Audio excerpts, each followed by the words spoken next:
The Amazing Spider-Man number 31 to 33 from December of 1965 to February of 1966, known collectively as If This Be My Destiny, was the first multi-issue interconnected story arc of its kind in Spider-Man history, taking place 3 years after the character debuted in American comics. Written by Steve Ditko and Stan Lee, and illustrated by the former, it is widely praised by fans as being one of their best works during their run together. The sequence in issue 33, when Spider-Man is pinned under heavy machinery and must escape, is still one of the greatest moments in Marvel history, but I'm getting ahead of myself, like I always do. We begin our story in an atomic plant where a team of strange men are stealing a radioactive device of some kind before making their escape via helicopter. Thankfully, Spider-Man is there and introduces himself. While they try to gas Spider-Man, the remaining criminals contact their boss, the Master Planner, and are ordered to encase the device in a waterproof container before releasing it into the water below. Despite the gas getting to him, Spidey uses a broken piece of the door to damage the propellers, sending both he and the chopper straight down. He manages to avoid being crushed, but the criminals get away, leaving Spidey puzzled. Where could they have gone? We cut to Peter Parker waving goodbye to his Aunt May, unaware that she has become very sick. His mind is preoccupied with the other aspects of his life, mainly his day of registration at Empire State University as a science major, filling out forms, receiving his textbooks, learning his schedule, all that fun stuff. When he gets home, Aunt May collapses and is taken to the hospital. After she falls asleep, Peter sets off but feels he has been a terrible nephew, not realizing she was sick, never giving her the time of day. Peter starts his first day of school with barely any sleep and is stressed out over his aunt. Doesn't life suck sometimes?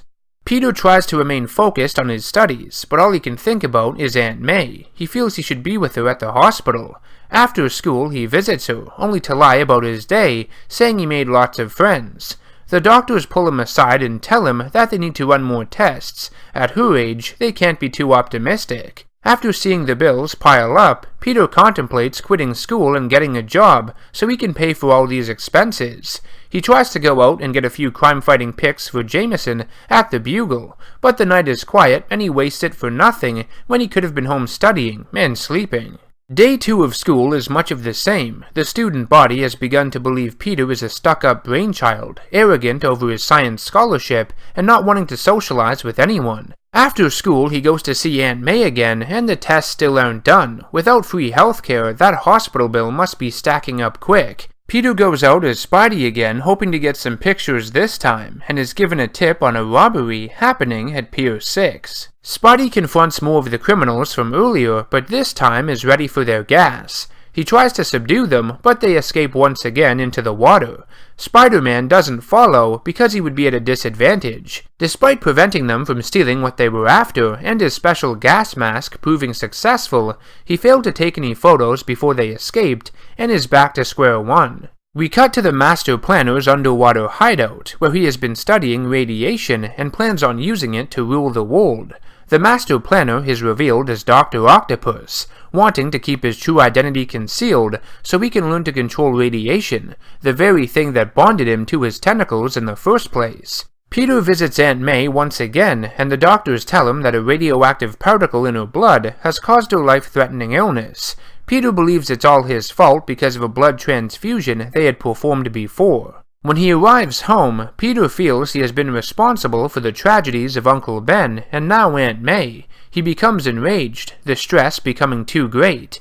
In desperation, Peter takes a vial of Aunt May's blood as Spider-Man to the lab of Dr. Kurt Connors, hoping he can find a way to save her. In order to pay for Connors' labor, Peter is forced to withdraw every penny out of the bank and pawn off his scientific equipment. He returns to help Connors while they wait for a special serum to arrive from the West Coast called ISO-36. But what do you know? The Master Planner needs it as well. It's the final key to his experiments. He has several of his men steal it when it arrives at the airport, much to the despair of Connors and Parker. Spidey goes on a rampage, interrogating every last bit of criminal refuge in the city, hoping to find answers as to where the Master Planner hides out. He finds a hidden trap door in an alleyway, and inside are several Master Planner goons. He fights his way through them, motivated to save Aunt May, and overcomes the odds. He finds the ISO-36, but it's a trap. Dr. Octopus reveals himself and proclaims that this will be their last encounter. Spider-Man's journey has come to an end. The two fight, and the web-slinger's combat style has become far more aggressive than before, which takes Doc Ock by surprise. As he avoids a thrown cement block, the support beam of the room gives way and Spider-Man is bombarded with debris. His legs become trapped and an even larger iron unit begins to slide down. He avoids being crushed, but Spidey is now hopelessly confined beneath all the debris. The container of ISO-36 is far out in front of him and the roof begins to leak, faster and faster. Too weak to lift the immense tonnage of steel and iron above him, Spider-Man feels that he has failed, when so much was on the line. As he looks on at the container of ISO-36 and thoughts of Aunt May and Uncle Ben enter his mind, he motivates himself to persevere. The two people in all the world who've been kindest to me. I can't fail again. It can't happen a second time. I won't let it. I won't. No matter what the odds, no matter what the cost, I'll get that serum to Aunt May, and maybe then I'll no longer be haunted by the memory of Uncle Ben. Within my body is the strength of many men, and now I've got to call on all that strength, all that power that I possess. I must prove equal to the task. I must be worthy of that strength, or else I don't deserve it. I'll do it, Aunt May. I won't fail you. No matter what, I won't fail. Using every ounce of strength he has, Spider-Man lifts the immense weight off of him and has become free. He prevailed. With his leg injured, the water comes cascading in, and Spidey rides it out, giving him time to rest. He makes his way back to the entrance, but finds more of Doc Ock's goons waiting for him. They can't stop him though. Nothing can at this point. Despite the overwhelming odds, Spidey fights back with everything he has. Aunt May is depending on him.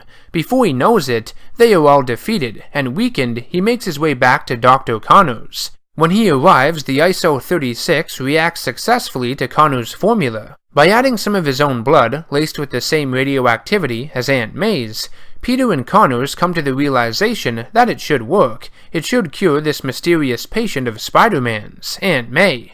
Spidey gives the formula to the doctors, which will take 2 hours to do its magic. In the meantime, he needs to keep busy. He goes back to the Master Planner's hideout and takes some pictures for the Daily Bugle. The police arrive and even unmask them on their way to prison. Peter shows the pictures to J. Jonah Jameson, who has the story of the Master Planner's gang getting captured, but needs the pictures to match. Peter stands his ground and demands for enough money so he can pay for Aunt May's hospital stay and to get his science equipment back. Jameson agrees, feeling Peter is changed. He's not the pushover he was before. The serum worked and Aunt May is expected to make a full recovery. If not for Spider-Man, she would have not survived. As Peter walks home to rest, the doctor thinks to himself that there should be more people like Parker in the world, sincere, well-mannered, and devoted, not like those thrill-seekers like Spider-Man. If This Be My Destiny was without a doubt the first true great Spider-Man story, it was ahead of its time. To this day, it remains one of the strongest to feature the web-slinger. If This Be My Destiny was a turning point for the character, this was the moment he legitimized himself as a mainstay superhero. He proved himself to the world by wearing his heart on his sleeve and overcoming insurmountable odds to save the day. It showed us the unmatched determination and perseverance found within Peter Parker, what he was capable of when the time called for it. He could accomplish anything he put his mind to. He is the pure definition of a hero. The moment when Spider-Man lifts the heavy machinery off himself is one of the most iconic in Marvel history. Originally, Stan Lee had expected Ditko to draw a few short panels to depict this sequence, but instead, Ditko decided to draw it out over several pages, making it more emotional and impactful in the end. This decision by Ditko was an act of brilliance because this storyline hinges on this moment. It's what everything leads to. It had to be done just right. You feel Peter's struggle, you root for him in that moment. It's truly beautiful. Though the story slows down a bit in areas, even Lee and Ditko realized how little Spidey action there is at times, focusing on Peter was a necessity. It's why the narrative is so strong to begin with. If This Be My Destiny stacks the deck against Peter, he has none of the cards, and it's not until after he finds the strength in himself to lift the debris and escape that things start turning around for him. If Lee and Ditko didn't take the time to create this slow build, the payoff wouldn't have been as successful and satisfying as it was. Saying If This Be My Destiny was ahead of its time is an understatement. It can hold its own against some of the very best comics written today, and that very fact shows you something. It shows you the staying power this comic has. The only real nitpick I have with it is all the assumptions made by the rest of Peter's student body, viewing him as an asshole, simply because he's not talking to them. Peter literally doesn't speak even when spoken to, which I find very unlikely, because even if your aunt was sick, I feel you would still manage a conversation, hide your pain in some way. If he can do it as Spider-Man and crack jokes, he should be able to as Peter. Issues with Betty Brant arise as well, and rather than just telling her his aunt is sick or something, the logical thing to do, Peter just makes it all about his Spider-Man identity.